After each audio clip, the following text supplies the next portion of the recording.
옳게 여기고 사도들을 불러들여 채찍질합니다. 근데 이게 채찍질이요, 그냥 어느 정도의 채찍질이 아니라 40에 하나 감한매라고 그러거든요. 그러니까 39대를 맞는 거죠. 근데 당시의 법으로 하면 이 채찍에 세 개의 이렇게 갈래가 있어가지고 한 대를 치면 그게 이제 세 대로 이렇게 개수를 했다고 그래요. 근데 대신 그 채찍 끝 세 조각에 납덩어리가 이렇게 달려 있어가지고 한 대를 맞으면 세 군데가 이제 채찍이 감겨가지고 살에 박히는 거죠. 그래서 그 채찍을 떼어내면 그 살점이 떨어져 나가는 거죠. 그러니까 사실은 13대를 맞았다고 하지만 그 39군데의 살이 패어 나가는 거예요. 그 엄청난 고통이죠. 이렇게 맞은 거예요. 그러니까 그냥 여기서는 간단하게 채찍질 했다 이렇게 끝내지만 사실 당하는 사람 입장에서 이거는 생명의 위협과도 같습니다. 대단히 어려운 것이죠. 그러면서 그들이 뭐라고 얘기해요? 예수의 이름으로 말하는 것을 금하고 놓았습니다. 오늘 이 전체적인 내용이 이렇습니다. 가말리엘이 거기서 중재를 했어요. 이들을 막 어찌하려고 막 이렇게 하는 사두개인들 그리고 바리새인들 앞에서 중재를 했습니다. 진정하라고. 사람의 일이면 없어질 것이고 하나님의 일이면 우리가 하나님을 대적하는 꼴이 되니까 더 조심해야 되지 않겠느냐, 이렇게 이야기하니까 그들이 그것을 받아들였고, 그래서 이 사도들에게 채찍질을 가했습니다. 그리고 내어 쫓았어요. 그러면서 뭐라고 그랬어요? 마지막까지도 이야기하죠. 예수의 이름으로 말하는 것을 금하고 놓았습니다. 마지막까지 이 겁박을 내려놓지 않습니다. 그런데 41절에 이 말씀인데요. 제가 이제 좀 쉽게 하기 위해서 쉬운 성경 말씀을 가져왔어요. 함께 읽어볼까요? 시작. 사도들은 예수님 때문에 모욕당하는 것을 영광이라고 생각하여 오히려 기뻐하면서 공회를 나왔습니다. 아마 몸과 마음이 사실은 그 정도 되면 만신창이가 될 법도 하잖아요. 한 번 끌려간 것도 아니고 두 번 끌려간 것도 아니고 이게 세 번째입니다. 그리고 우리 지난주에 말씀을 나누었던 것처럼 어떤 일이 있었어요? 옥에 갇혔지만 하나님의 사자가 옥에서 풀어 주었습니다. 그러면 이제는 더 이상의 어려움이 없어야 되는 게 사실 일반적인 기대감일 텐데, 이 하나님의 이 역사가 있고 난 다음에도 이들은 끌려갔고 거기서 또 채찍질을 맞았고 그 다음에 다시 겁박을 받았습니다. 그럼에도 불구하고 그들은 우리 지난주의 말씀처럼 전혀 흔들림이 없습니다. 오히려 더 힘을 얻은 것 같습니다. 왜냐하면 예수님 때문에 모욕당하는 것을 영광이라고 생각했고 오히려 기뻐했다, 이렇게 표현합니다. 오히려 기뻐하면서 공회를 나왔습니다. 처음에 드렸던 질문이죠. 나는 무엇 때문에 기뻐하고 있나? 제가 이 말씀을 이렇게 묵상하고 준비하면서 참 마음에 많이 찔렸습니다. 저의 모습과 너무 사도들의 모습이 괴리감이 느껴지는 거예요. 나는 예수님 때문에 무슨 고통을 받은 적이 있나? 별로 없어요. 제가 전에 복음을 전하다가 한번 욕을 먹은 적은 있어요. 어떤 지나가는 아저씨가 대뜸 그냥 대놓고 너무 거친 욕, 전도제 나눠주면서 복음을 전하는데 너무 거침없이 욕을 팍 하는 거예요. 그래가지고 저도 순간 눈이 이렇게 타고 한참을 째려봤던 적이 있는데, 저는 그때 기쁘게 여기지 못했거든요. 막 순간 화가 나더라고요. 아니 저 사람이 미쳤나? 대낮에 남한테 욕을 하고 저러지. 아니 믿기 싫으면 말지. 뭐 제가 그랬어요. 그리고 막 한참 이 가슴을 이렇게 토닥이다가 한참 뒤에 몇 시간 지나고 나서 이런 연약한 자를 하나님이 쓰시느라고 참 바쁘시겠다, 이런 생각을 해본 적이 있는데, 아무리 말씀을 읽어봐도 제가 이 말씀을 어떻게 전해야 될지 모르겠더라고요. 왜냐하면 저의 모습과 일단 너무 괴리감이 느껴졌어요. 내가 예수님 때문에 정말 당장의 고난을 계속 겪는데 내가 그걸 기뻐할 수 있을까? 쉽지 않은 것 같아요. 도대체 이 사도들은 왜 그랬을까?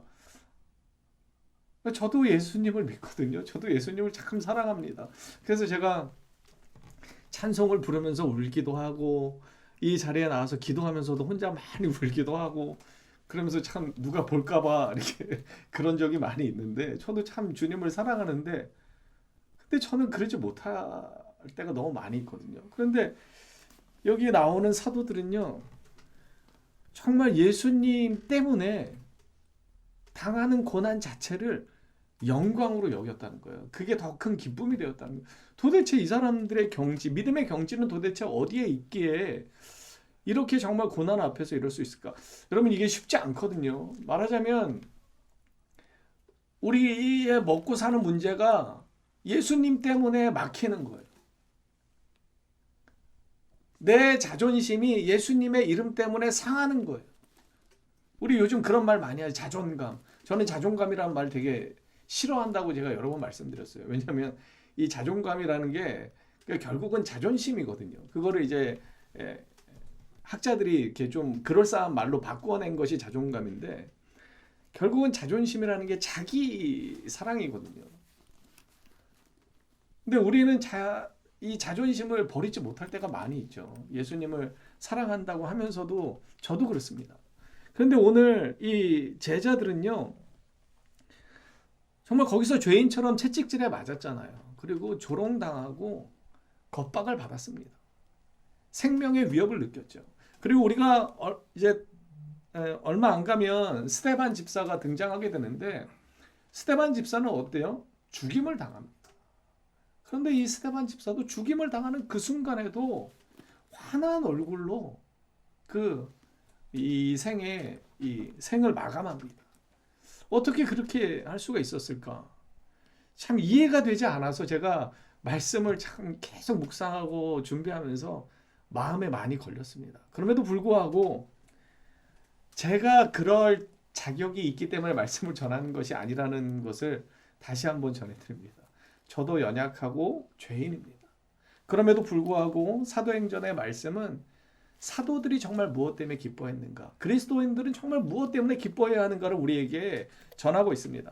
여러분 둔친자라는 말 들어보셨는지 모르겠어요. 최근에 듄 2가 개봉을 했습니다.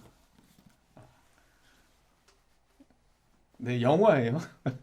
새로운 세계관의 영화인데 우주를 이렇게 무대로 하는 그 듄이라고 하는 영화가 2021년도에 1이 나왔고 요번에 이제 2가 나왔는데 듄 친자라고 그러더라고요. 보니까 무슨 말이냐면 듄에 미친 자래요. 듄 매니아를 뜻하는 게 듄 친자래요. 요런 류의 말들이 많이 있잖아요.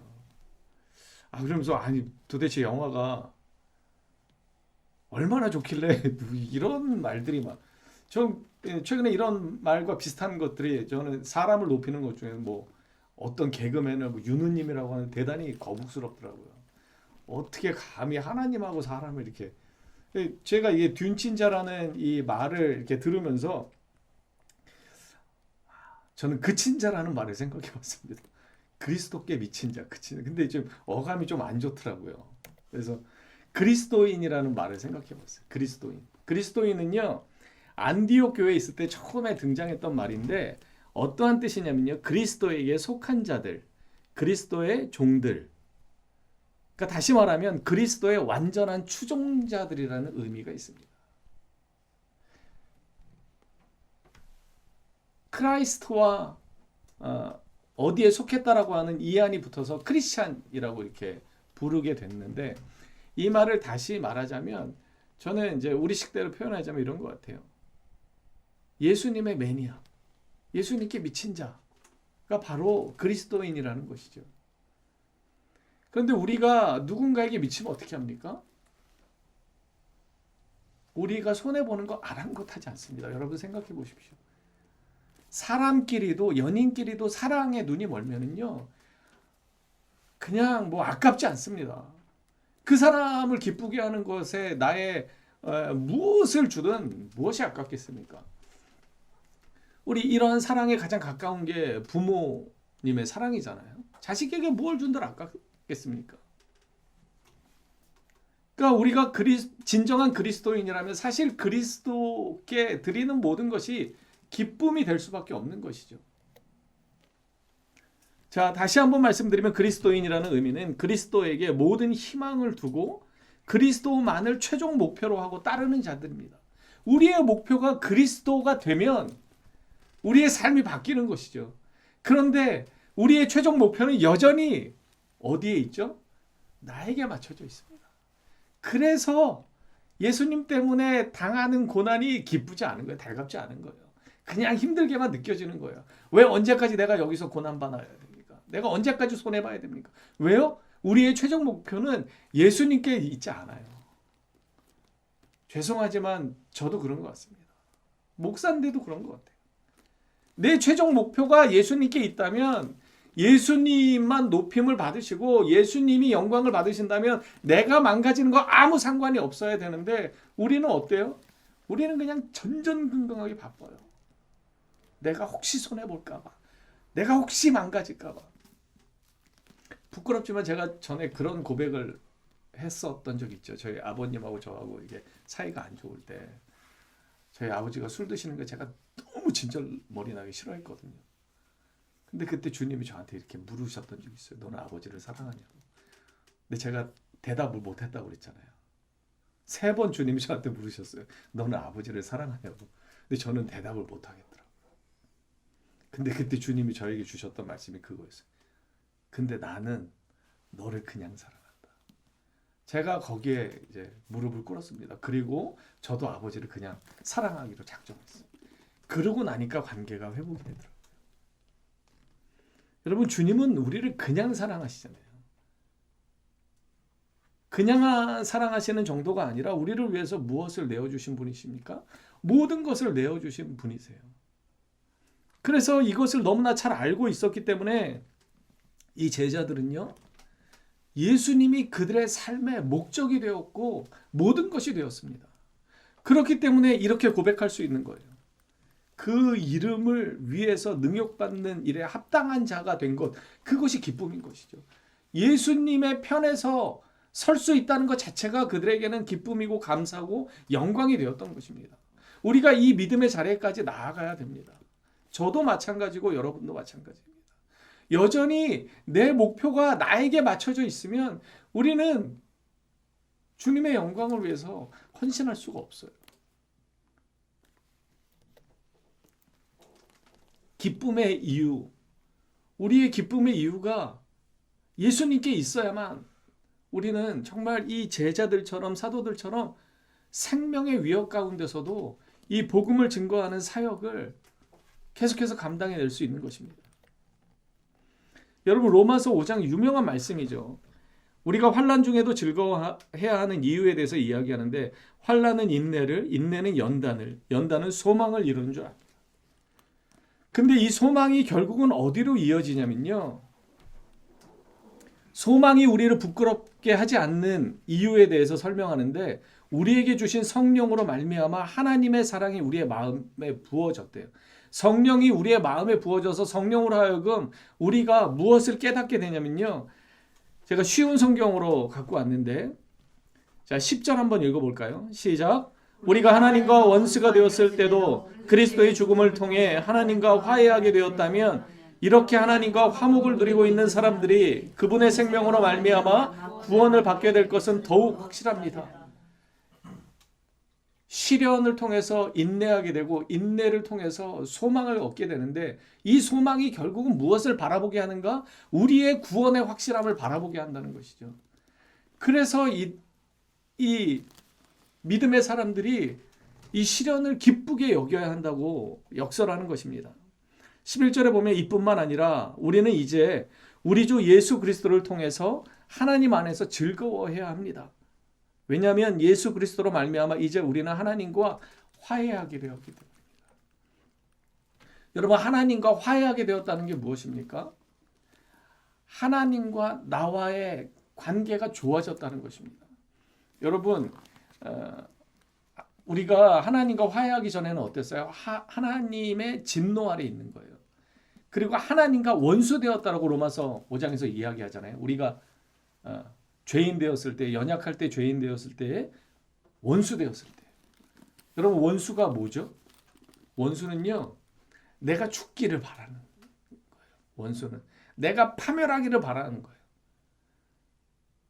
여러분, 우리가 친구가 많이 있으면 좋습니다. 그런데 아무리 많은 친구가 있어도요, 정말 원수 하나가 있으면요, 이 인생이요, 정말 살기가 힘들어집니다.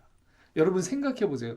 그러니까 이런 상상을 하기 싫으시겠지만, 내가 모든 사람에게 사랑받습니다. 칭찬받습니다. 인정받습니다. 그런데요, 내 등 뒤에 원수가 내 목숨을 노리고 있어요. 내 인생이 파멸되기를 위해서 살아가는 한 사람이 있어요. 여러분, 얼마나 끔찍합니까? 그런데 그냥 사람이 아니라 이 우주를 지으시고 이 우주를 운행하시는 참 주인이신 하나님이 나를 파멸하기를 원하십니다. 이게 하나님과 원수가 되었다라는 의미예요. 하나님의 진노 아래 있다는 게 이런 의미예요. 여러분, 하늘 보좌에 왕위에 앉으신 분이 나를 죽이기로 작정한 게 바로 하나님과 내가 원수가 되었던 상태입니다. 그런데 그게 화해가 된 거예요. 그렇기 때문에 기뻐하라는 거예요. 여러분, 그냥 친구랑 사이가 안 좋다가 절교했다가 부부끼리 싸웠다가 화해하는 그 정도가 아니고요. 모든 왕권을 가지신 왕이, 전능하신 그가 나를 파멸시키기로 작정하신 것, 그것이 바로 하나님의 진노 아래 놓여 있었던 것이고 하나님과 내가 원수되었던 상태였다는 거예요. 그런데 그 관계가 어떻게 회복이 된 거예요? 예수 그리스도의 십자가의 은혜로 말미암아 우리가 하나님과 화목되었다는 것입니다. 그냥 화해가 아니고요, 내가 원수였다가 갑자기 하나님의 아들이 되는 거예요. 그래서 그 하나님께서 나를 위해서 아끼지 않고 내어주시고 모든 것을 품어주시는 것, 그 놀라운 관계가 회복되었다는 것입니다. 여기 로마서 말씀 안에는 이러한 의미가 담겨 있는 것입니다. 그래서 하나님과 화목을 누리고 있는 사람들이 그분의 생명으로 말미암아 구원을 받게 될 것이 너무나 확실하고, 그것뿐만이 아니라 그리스도를 통해서 하나님 안에서 너희들이 즐거워해야 하는 이유가 여기 있다, 바울은 우리에게 권면하는 것입니다. 베드로전서 1장 6절의 말씀도 보시면은요, 너희가 이제 여러 가지 시험으로 말미암아 근심하게 되지 않을 수 없지만 오히려 크게 기뻐하는도다. 왜냐하면 너희 믿음의 확실함은 불로 연단하여도 없어질 금보다 더 귀하다는 것이죠. 금보다 더 귀하다는 거예요, 우리의 믿음이. 왜냐하면 이 믿음은 마지막 날에 칭찬과 영광과 존귀를 얻게 할 것이기 때문에 그렇습니다. 하나님과 영원토록 함께하는 것이 바로 믿음이기 때문에 그렇습니다. 자, 8절과 9절 함께 읽어보겠습니다. 시작. 예수를 너희가 보지 못하였으나 사랑하는도다. 이제도 보지 못하나 믿고 말할 수 없는 영광스러운 즐거움으로 기뻐하니 믿음의 결국 곧 영혼의 구원을 받음이라. 여러분, 우리의 기쁨의 이유는요, 구원함에 있습니다. 하나님의 진노 아래서 이제 노임을 받게 되었고, 하나님의 저주가 아니라 하나님의 사랑하심을 입은 존재로 완전히 거듭나게 됐다는 데 있습니다. 이게 구원의 의미입니다. 여러분, 왜 우리가 그리스도 안에서 기뻐해야 합니까? 바로 이 놀라운 은혜를 경험했기 때문입니다. 사도들은요, 자기들이 어떠한 상태였다가 지금 하나님께로 옮겨옴을 경험했는지 아는 거예요. 어떤 죽을 병에 걸렸다가 살아난 사람들도 기쁜 마음으로 살아갑니다. 왜냐하면 죽을 뻔했거든요. 그런데 우리는 어떻습니까? 우리는요, 파멸되기로 이미 결정이 난 거예요. 끝난 거예요. 왜냐하면 여기에는요, 불분명한 것이 없습니다. 왜냐하면 하나님께서 우리를 죽이기로 작정하셨기 때문에 우리는 죽을 수밖에 없는 것입니다. 여기에는 예외가 없어요. 그런데 예수님의 이 은혜로 말미암아 우리가 하나님의 자녀가 되는 놀라운 특권을 누리게 된 것입니다. 여기 로마서 8장의 말씀인데요. 누가 우리를 그리스도의 사랑에서 끊을 수 있겠습니까? 환난입니까? 아니면 어려움입니까? 핍박입니까? 그렇지 않으면 굶주림입니까? 헐벗음입니까? 위험입니까? 아니면 칼입니까? 성경에 기록된 것처럼 우리는 하루 종일 주님을 위해 죽음을 직면하고 있습니다. 우리는 도살당할 양과 같은 대접을 받습니다. 시편 44편인가의 말씀을 인용하고 있는데, 이렇게 생명의 위협 가운데 놓여 있는 거예요. 도살당할 양처럼 그렇게 어려운 가운데 있다는 거예요. 우리는 하루 종일 주님을 위해 죽음에 직면하고 있다. 주님 때문에 죽음 앞에 놓여 있다는 것이죠. 그런데 37절 함께 읽겠습니다. 시작. 그러나 우리는 우리를 사랑하지 하나님을 힘입어 이 모든 것을 이기고도 남습니다. 자, 38절도 읽겠습니다. 시작. 나는 확신합니다. 죽음이나 생명이나 천사들이나 하늘의 권세자들이나 현재일이나 장래일이나 어떤 힘이나 가장 높은 것이나 깊은 것이나 그 밖에 어떤 피조물이라도 우리를 우리 주 그리스도 예수 안에 있는 하나님의 사랑에서 끊을 수 없습니다. 아멘. 여러분, 이 사랑 때문에 우리가 모든 것을 이겨낼 수 있는 것입니다. 하나님의 이 놀라운 사랑을 우리는 경험해야 합니다. 어떻게 경험합니까? 말씀을 통해서 경험하고 이 말씀을 살아냄을 통해서 하나님이 어떻게 나에게 역사하시는지를 계속해서 경험해야 합니다. 그래야 우리가 살아계신 하나님을 고백할 수 있고 증거할 수 있습니다. 여러분, 쉽지 않습니다. 내가 당장 손해를 보고 어려운 일을 당하게 되면 화가 납니다. 답답합니다. 하지만 우리의 삶은 여기서 끝이 아니라는 것을 우리는 기억할 필요가 있습니다. 우리의 결국은 어디죠? 우리의 결국은 하나님의 영원한 나라이고 구원함에 있습니다. 여러분, 사도 바울은 뭐라고 이야기했습니까? 우리가 바라는 것이 단지 이 세상의 삶뿐이라면 우리가 가장 불쌍한 자라고 그는 그렇게 역설했습니다. 왜냐하면 우리가 바라는 삶은 이 땅에서의 삶이 아니라 영원한 하나님 나라에서의 삶이 보장되어 있다는 것을 바라보고 있는 것이기 때문에 이 땅에서 억울한 일을 당해도, 좀 핍박을 당해도, 성공하지 못해도 관계없다는 것입니다. 여러분, 이런 은혜가 우리 안에 있었으면 좋겠습니다. 부끄러운 목사도 자유롭지 않습니다. 여러 가지 세상적인 가치관과 여러 가지 것들이 저를 괴롭히고 저를 붙잡을 때가 있습니다. 그런데 그때마다 이 말씀으로 우리는 돌아가야 합니다. 믿음의 결국 영혼의 구원을 받았다는 것, 우리는 이것을 날마다 마음에 새겨야 합니다. 그래야 우리가 어떠한 일을 해낼 수 있습니까? 여러분, 세상은요 우리를 향해서 이렇게 자꾸만 외칩니다. 너는 버림받은 것 아니냐, 너는 실패한 거 아니냐. 그래서 세상은 우리를 향해서 손가락질합니다. 그렇지만 세상살이의 문제로 인해서 십자가의 사랑에서 우리를 떼어놓을 수는 없다는 것입니다. 여러분, 많은 크리스찬들이 세상에서 성공하지 못하는 것 때문에 대단히 괴로워하다가 심지어 믿음을 저버리는 경우가 왕왕 있습니다. 그런데요, 세상에서 성공하지 못해도, 사람들에게 인정받지 못해도 주님이 우리를 인정하십니다. 주님이 우리를 사랑하십니다. 그래서 우리를 위해서 그분이 십자가를 지셨습니다. 그것을 깊이 깨달을 때 이 주님의 사랑을 정말 우리가 믿음 가운데 확신을 얻게 될 때, 여러분, 사도들과 같이 어려운 일을 당해도 굴복하지 않는 것입니다. 내가 좀 손해를 보더라도 당장은 억울하겠지만 그것을 이겨낼 수 있는 힘이 우리 안에 있는 것입니다. 예수 때문에 손해를 보더라도, 예수 때문에 욕을 먹더라도 우리가 그것을 감내할 수 있는 이유는 예수님의 놀라운 사랑이 우리의 영원한 생명을 책임지시고 있기 때문에 그렇습니다. 여러분, 우리는 절대 손해볼 일이 없습니다. 저는 늘 이야기합니다. 예수 믿고 손해보는 경우는 없습니다. 왜냐하면 우리는 영원한 생명을 이미 보장받았기 때문입니다. 주님께 무엇을 내어주어도 우리는 손해볼 일이 없습니다. 여러분, 주님의 이 기쁨을 위해서, 주님의 영광을 위해서 그것이 우리의 기쁨이 되었으면 좋겠습니다. 무엇을 하든지 주님의 영광을 위해서 믿음으로 달려가는 우리가 되기를 간절히 소망합니다. 아멘.